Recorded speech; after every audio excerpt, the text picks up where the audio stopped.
Hello students, welcome to my channel.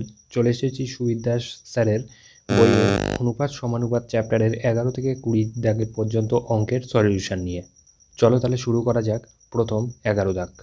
দেখো 11 দাগের অঙ্ক কী বলেছে, 6x² plus 6y² equal to 13xy হলে x/y সমান কত। দেখো তাহলে আমি ফার্স্ট অপশানের প্রথমটা চেক করে দেখি। 6, এটি প্রথমটা এক্স আর দ্বিতীয়টা ওয়াই। 6 ইন্টু 1² প্লাস 6 ইন্টু 2² কত হচ্ছে। 6 ইন্টু 1² মানে 6 ইন্টু 1 6 6 প্লাস 6 ইন্টু 2² মানে 6 ইন্টু 4 4 6 24 24 6 আর 24 যোগ করলে 6 আর 24 যোগ করলে হলো 30 হয়। আচ্ছা 30 কি এই 13-র গুণিতক? না, 13-র গুণিতক না, কারণ 13-র সাথে দুটো জিনিস গুণ করেই তো এই ধারের যে জিনিসটা আসবে সেটা পাওয়া যাবে। এই ধারে এসে 30, দেখো এটা 13-র গুণিতক না, 13-র গুণিতক না, তার মানে প্রথম অপশান রাইট হবে না। দ্বিতীয় অপশান চেক করা যাক। দ্বিতীয় অপশান চেক করলে দেখা যাচ্ছে 6 ইন্টু 3² প্লাস 6 ইন্টু 2²। এই যে প্রথমটাকে চেক করছি, প্রথমটাকে এক্স যদি ধরি আর দ্বিতীয়টাকে যদি ওয়াই ধরি, তাহলে এমনভাবে আসবে এক্সের জায়গায় আমি 3 বসালাম আর ওয়াইয়ের জায়গায় 2 বসালাম, তাহলে আসছে 6 ইন্টু 3² মানে 6 ইন্টু 9 6 9 54 প্লাস 6 ইন্টু 2² মানে 4 6 24 54 আর 24 4 আর 4 8 5 আর 2 7 7 78 হলো। 78 আবার 13-র গুণিতক। দেখা যাক, চেক করি। এটা যদি এই যে রাইট হ্যান্ড সাইড যেটা, ডান সাইড যেটা সেটা কী আসছে, 13 গুণ 3 গুণ 2, কারণ এক্সের জায়গায় 3 বসালাম, ওয়াই জায়গায় 2 বসালাম, 6 তেরং 78। তার মানে এটা স্যাটিসফাই করছে। সেমভাবে 2:3 বসিয়েও দেখবে স্যাটিসফাই করছে, তাহলে অপশান বি রাইট অ্যান্সার। চলে আসি পরবর্তী অঙ্ক 12 দাগ। 12 দাগে বলেছে 8 ও 18-র মধ্য সমানুপাতি কত। আচ্ছা, আমরা একটা সূত্র জেনে রাখবো, এক্স ও ওয়াই এর মধ্য সমানুপাতি হবে, মধ্য সমানুপাতি যেটা তার সূত্র হলো √(x, y)। তাহলে 8 এবং 18-র মধ্য সমানুপাতি কত হবে, রুটের মধ্যে 8 ইন্টু 18। আচ্ছা, রুটের মধ্যে 8 ইন্টু 18 মানে হলো রুটের মধ্যে 2 গুণ 2 গুণ 2 গুণ 2 গুণ 3 গুণ 3। 18কে এমনভাবে লেখা যায় 2 গুণ 3 গুণ 3, আর 8কে 2 গুণ 2 গুণ 2 লেখা যায়। আচ্ছা, রুটের মধ্যে থেকে আমরা জানি একটা একটা করে বার হয়, দুটোর জন্য একটা, দুটো 2-এর জন্য একটা 2 বার হলো, দুটো 2-এর জন্য একটা 2 বার হলো, আর দুটো 3-এর জন্য একটা 3 বার হলো। তাহলে কী হবে, 2 2 4, 4 3 4 12, 12 অ্যান্সার হবে। 12 right answer, option B right answer. চলে আসি পরবর্তী অঙ্ক 13 দাগ। 13 দাগ বলেছে 8 16 24 এর চতুর্থ সমানুপাতি কত। আচ্ছা, আমরা ছোটোবেলা পড়েছিলাম 8 16 এবং 24-এর চতুর্থ সমানুপাতি যদি এক্স হয় তাহলে এটাকে লেখা যায় 8:16 24 এটা লেখা যায়। আচ্ছা, আমরা জানি একটা সূত্র জেনে রাখতে হবে। সূত্রটা হলো প্রথম সমানুপাতি গুণ চতুর্থ সমানুপাতি ইকুয়াল টু দ্বিতীয় সমানুপাতি ইন্টু তৃতীয় সমানুপাতি। প্রথমটা গুণ চতুর্থটা সমান দ্বিতীয় গুণ তৃতীয়। এই হলো সূত্র, এটা জেনে রাখতে হবে এই সূত্রটা।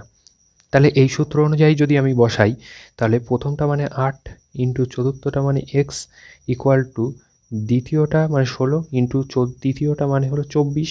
তাহলে বা এক্স ইকুয়াল টু কতবার হবে এখান থেকে, 16 ইন্টু 24/8, 8 দুগুণ 16, তাহলে 24 দুগুণ 48, 48 হবে রাইট অ্যান্সার। চলে আসি পরবর্তী অঙ্ক 14 দাগ। 14 দাগও দেখো বলেছে এরা সমানুপাতি হলে 1/4 1/6 1/8 1/x সমানুপাতি হলে এক্সের মান কত। আমরা জানি প্রথম গুণ চতুর্থ, প্রথমটা হলো 1/4 গুণ চতুর্থটা হলো, আমি আগের চ্যাপ্টারের সূত্রটা বা এই আগের অঙ্কের সূত্রটা পাতাম, প্রথম ইন্টু চতুর্থ মানে 1/x ইকুয়াল টু দ্বিতীয় মানে 1/6 ইন্টু তৃতীয় মানে 1/8। দেখো এদিক এদিক কাটাকুটি যাবে, 4 4 দুগুণ 8, 4 দিয়ে কাটাকুটি করলাম, আর কোনো কাটাকুটি যাচ্ছে না, বা 1/x সমান 1/12। তাহলে অতএব দুটোকেই যদি আমি উল্টে দিই, x সমান 12 হচ্ছে, তাহলে 12 হবে আমাদের রাইট অ্যান্সার। চলে আসি পরবর্তী অঙ্ক। পরবর্তী অঙ্ক বলেছে x+1, 5x - 3, 11x+3 ক্রমিক সমানুপাতি হলে x সমান কত। আচ্ছা, তিনটে সংখ্যা যখন ক্রমিক সমানুপাতি হয় তখন নিয়মটা কী হয়। তিনটে সংখ্যা ক্রমিক সমানুপাতি হলে প্রথম সংখ্যা ইস্টু দ্বিতীয় সংখ্যা ডবল ইস্টু দ্বিতীয় সংখ্যা ইস্টু তৃতীয় সংখ্যা লেখা যায়।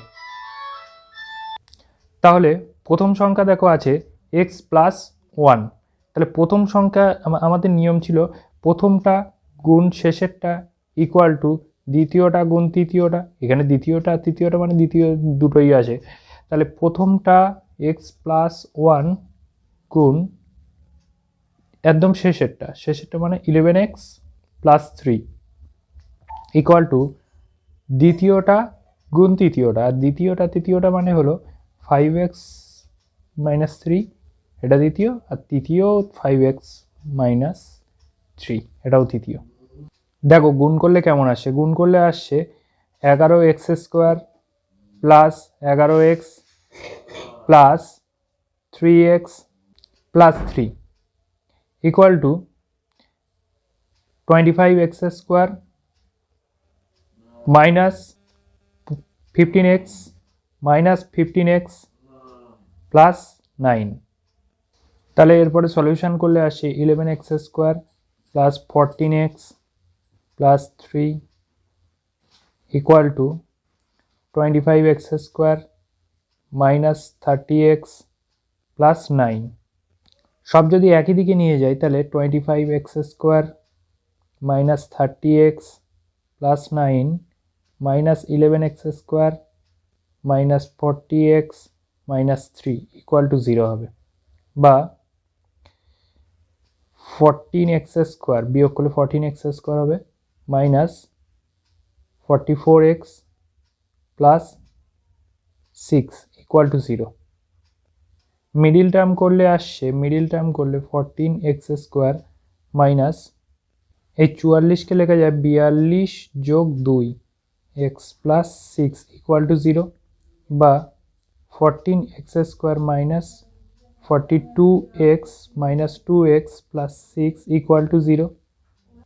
দেখো প্রথম দুটো থেকে কমন যাচ্ছে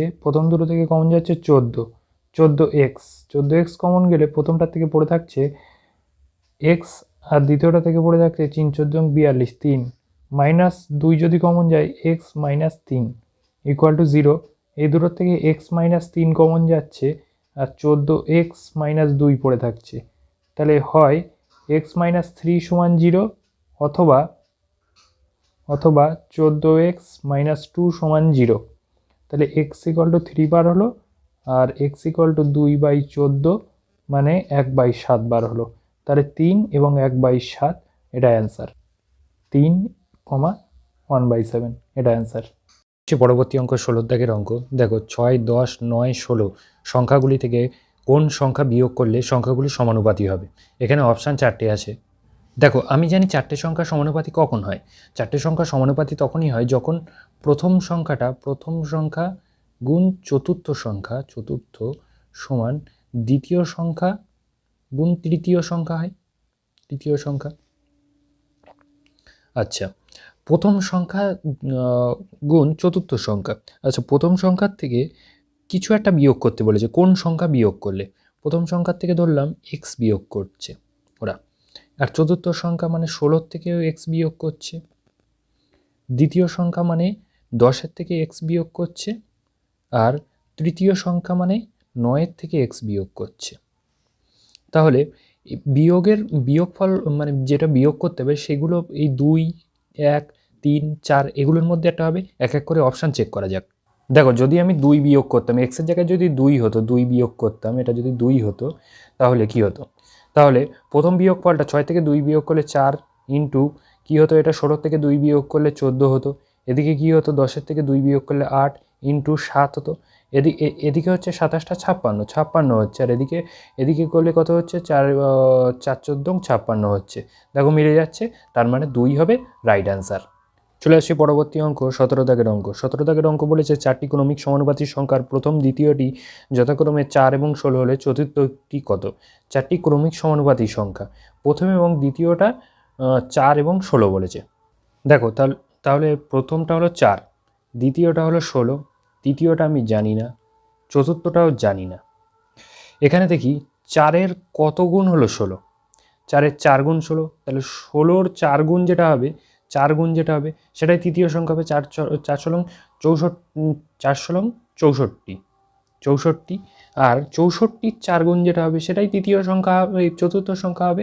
4 4 16 6, হাতে রইল 1, 4 6 24 আর 1 25, 256 হবে রাইট অ্যান্সার।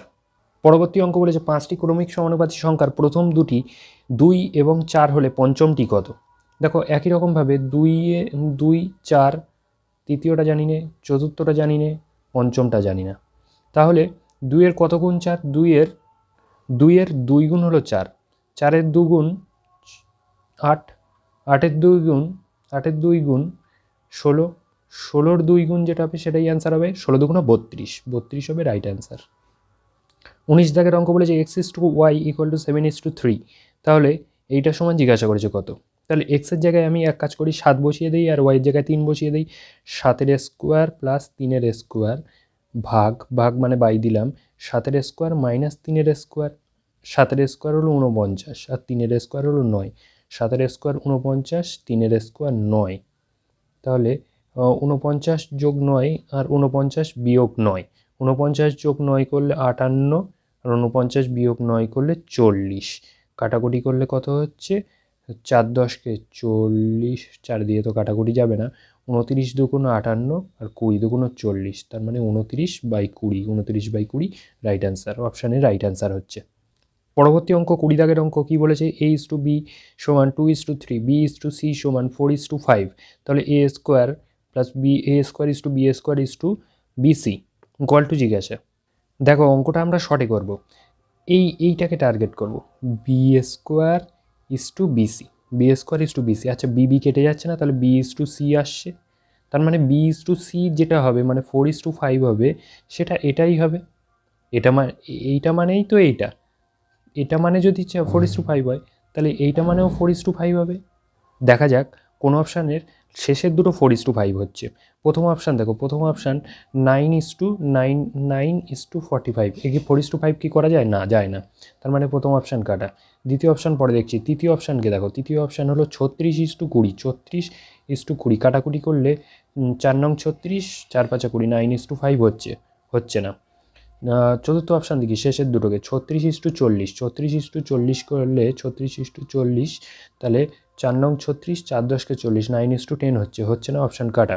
অপশান বি দেখো, 36 is to, অপশান বি একমাত্র পড়ে রয়েছে, তার মানে অপশান বি রাইট হবে, কিন্তু চেক করি 36 is to 45, 36 is to 45 করে দেখো কাটাকুটি করলে, যদি আমি 9 দিয়ে কাটাকুটি করি, 4 নং 36 is to 5 নং 45, 4 is to 5 আসে, 4 is to 5 দেখো আছে, এটাই রাইট অ্যান্সার হবে।